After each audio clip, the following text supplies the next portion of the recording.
Olá pessoal, sejam muito bem-vindos a mais um vídeo do Universidade da Química para mais um bate-papo de domingo. E hoje, no dia 8 de março, o tema não poderia ser outro senão falar sobre as mulheres na ciência. Afinal, nós estamos comemorando hoje o Dia Internacional da Mulher.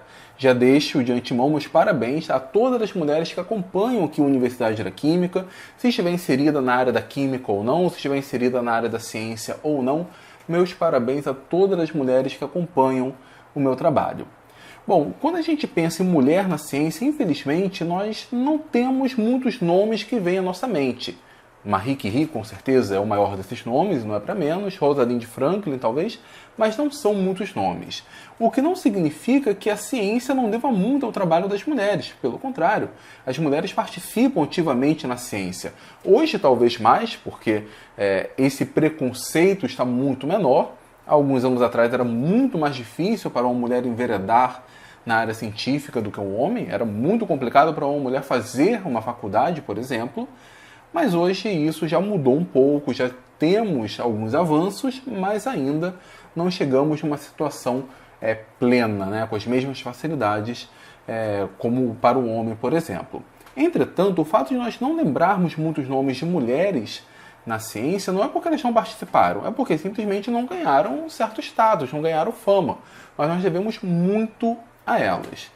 E é por isso que eu estou gravando esse vídeo e vou apresentar a vocês 8 nomes de mulheres que participaram ativamente da ciência e que talvez você não conheça. E não vou falar da Marie Curie, também não vou falar da Rosalind Franklin, que trabalhou ali na estrutura do DNA. Então vamos lá? A primeira que eu quero falar para vocês é a senhora Marianne Lavoisier. Bom, pelo seu sobrenome, né, vocês devem já saber quem é. A senhora Marianne, na verdade, era esposa do Antoine Lavoisier. Lavoisier é muito famoso. Ele é considerado um dos pais da química moderna. E não é para menos, a contribuição de Lavoisier foi muito grande. Mas dificilmente Lavoisier teria dado toda essa contribuição para a ciência se não fosse a ajuda da sua esposa.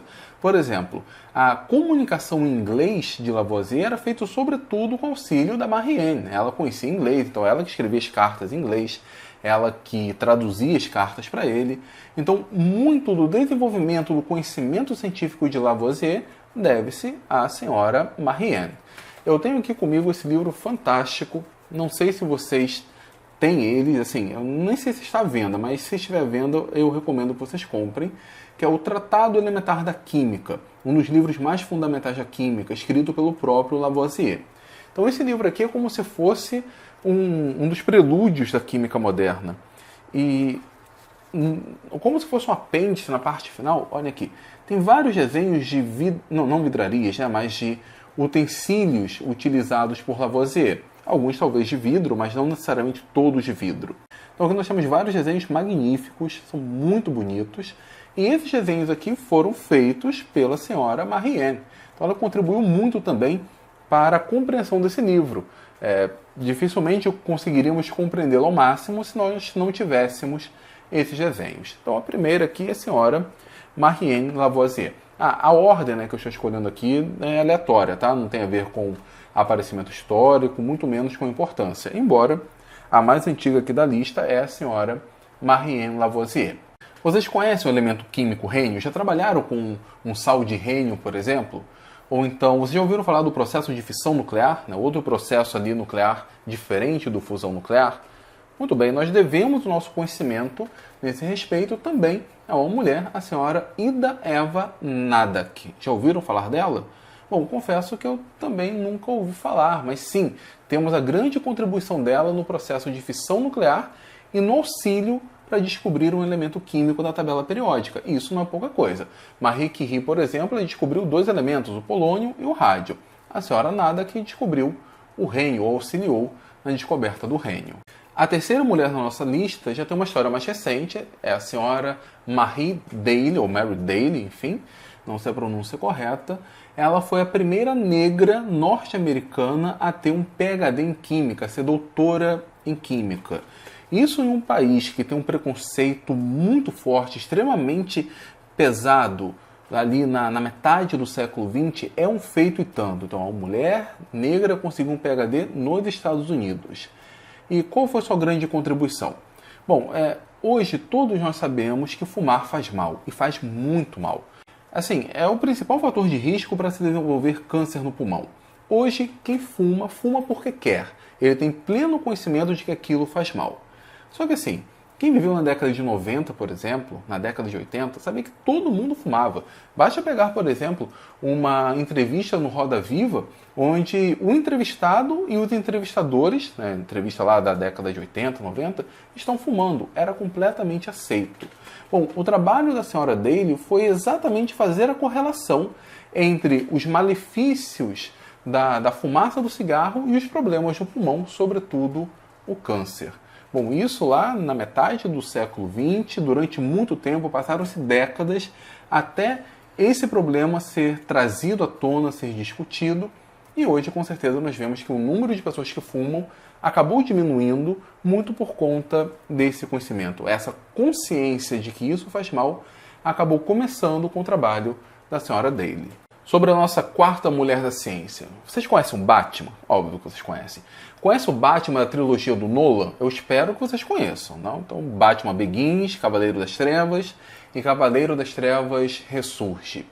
Bom, sabe aquela armadura do Batman? Aquela armadura ela é feita de um polímero chamado Kevlar. Esse polímero existe. Ele é utilizado na fabricação de capacete, colete da prova de bala. É um polímero extremamente resistente. Então, naquele contexto do universo da DC, o uniforme do Batman, a armadura dele, é feita de Kevlar. O Kevlar é extremamente resistente. Essa é uma referência muito legal que, inclusive, eu vou apresentá-la lá na PUC, na minha palestra, na terça-feira. Já estou dando até um spoiler para vocês. Muito bem. Esse polímero que existe, que está presente lá na armadura do Batman, ele foi produzido por uma mulher, a senhora Stephanie Kuolek. Então, ela trabalhou na síntese do Kevlar, que é um material muito útil e muito utilizado tanto nas animações, como por exemplo a armadura do Batman, como eu citei, como ele também existe na vida real, no mundo real, utilizado, como falei, em capacetes, coletes à prova de bala e vários materiais que devem ser resistentes ao impacto. A quinta mulher da nossa lista, ela é um pouco mais conhecida, mas talvez você nem saiba que ela é uma mulher, talvez tenha achado que era um homem. Bom, se você já estudou físico-química ou bioquímica, como químico sobretudo, estudou ali o processo de catálise enzimática, você deve ter aprendido sobre o chamado mecanismo de Michaelis-Menten. Inclusive um químico aprende só até o mecanismo de Michaelis-Menten. Se o processo não obedecer esse mecanismo, aí lascou, aí fica difícil nós desenvolvermos o modelo. Mas esse modelo, cheio de falhas, é verdade, mas um modelo pioneiro para entender como funciona a catálise enzimática, foi proposto pelo senhor Michaelis e pela senhora Maud Menten. Então, o Menten do Michaelis-Menten não é um homem, sim uma mulher, a Maud Menten, que é a quinta mulher da nossa lista. Então, para quem já estudou bioquímica, com certeza conhece esse nome. Para quem já estudou físico-química, geralmente ali físico-química 2, com certeza conhece esse nome. Para você que gosta de ir para academia, que gosta de ficar em forma, que gosta de pegar peso e faz questão de ter seus músculos trabalhando, bom, como que seus músculos conseguem energia para trabalhar? Essencialmente, eles quebram uma molécula chamada de glicogênio. O glicogênio então, é a fonte de energia muscular. As células musculares utilizam o glicogênio como fonte de energia. Então, esse processo de quebra do glicogênio, como isso funciona, como que as células musculares participam disso, todo esse processo é conhecido como ciclo de Cori. E Cori é uma mulher, a Gert Cori, ou Geri Cori, não sei a pronúncia correta, mas devemos o nosso entendimento nesse respeito também a uma mulher, e ela é a sexta da nossa lista.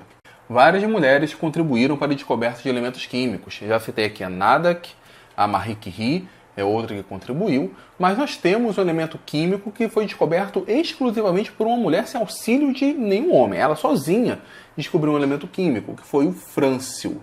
Agora, quem descobriu o frâncio foi uma mulher, a Marguerite Perry. Então, temos um elemento químico descoberto exclusivamente por uma mulher. Marie Curie conseguiu descobrir seus elementos, mas ela teve o auxílio de seu marido. O frâncio não. O frâncio, ele é filho exclusivo de uma mulher, a sétima da nossa lista. E, para finalizar, nós temos a Erika Kremer, a oitava mulher, a oitava cientista da nossa lista, e graças a ela que nós devemos uma das principais técnicas utilizadas na química para a identificação de substâncias e separação de substâncias, que é a cromatografia, em especial a cromatografia a gás. Então, se você tem um curso técnico em Química, fez graduação em Química, estudou análise instrumental, vocês sabem o poder e a importância da cromatografia. A cromatografia a gás e a cromatografia líquida de alta eficiência são técnicas poderosíssimas. E a cromatografia a gás foi desenvolvida por uma mulher, pela Erika Kremer. Pessoal, isso daqui é só para mostrar para vocês uma pequena lista de 8 mulheres que talvez você nunca tenha ouvido falar o nome, porém você de certa forma conhece o resultado da sua pesquisa. Fissão nuclear vocês já ouviram falar, cromatografia vocês já ouviram, elementos químicos como frâncio, por exemplo, vocês já ouviram falar, você sabe muito bem que fumar causa danos ao pulmão. São apenas alguns exemplos de coisas que nós já conhecemos, que nós ouvimos falar, que nós, em alguns casos, utilizamos no dia a dia, outros não, mas que se deve ao trabalho de mulheres e que talvez nós nunca ouvimos falar disso, não sabíamos que isso se devia a um trabalho feminino. E assim como essas mulheres, existem inúmeras outras mulheres ao longo da história que contribuíram para a ciência e um número muito grande que trabalham hoje para desenvolver a ciência. A SBQ, no seu boletim, ela tem um quadro muito interessante, que se eu não me engano é chamado Onde Estão Elas?, onde ali são apresentadas algumas pesquisadoras em várias universidades do país que desenvolvem pesquisas importantes que, se derem certo, colherão seus frutos em breve. Fica a recomendação de mais um livro aqui para vocês. Esse daqui eu já recomendei, que é o As Cientistas, 50 Mulheres que Mudaram o Mundo. Bom, esse livro é muito legal, além de ser extremamente bonito. Ele não é aprofundado, mas, por exemplo, para cada cientista nós temos aqui uma ilustração dela, bem legal mesmo, e aqui um pequeno resumo de sua biografia. Esse livro é publicado pela editora Blucher, ele é bem legal e eu vou deixar aqui embaixo, na descrição do vídeo, o link para você comprá-lo na Amazon, caso queira comprar esse livro, mas vale muito a pena. E se eu encontrar o Tratado Elementar da Química também na Amazon, eu deixo para vocês o link aqui embaixo. Galera, era isso que eu queria falar nesse vídeo, eu espero que vocês tenham gostado. É uma pequena homenagem para as mulheres no Dia Internacional da Mulher. Assim, o número de cientistas que eu citei aqui é um número muito pequeno, é um número nada representativo, mas são mulheres muito importantes e que infelizmente a gente acabou não dando o crédito adequado. Deixa eu pedir uma coisa a vocês. Comentem aqui o nome de uma grande cientista que você admira. Você conhece o trabalho, pode ser, por exemplo, uma professora da sua universidade, uma ex-professora, ou mesmo alguma figura histórica. Deixe aqui nos comentários que eu acho que vai ficar bem legal. Tá certo, pessoal? Então, muito obrigado e até o próximo vídeo.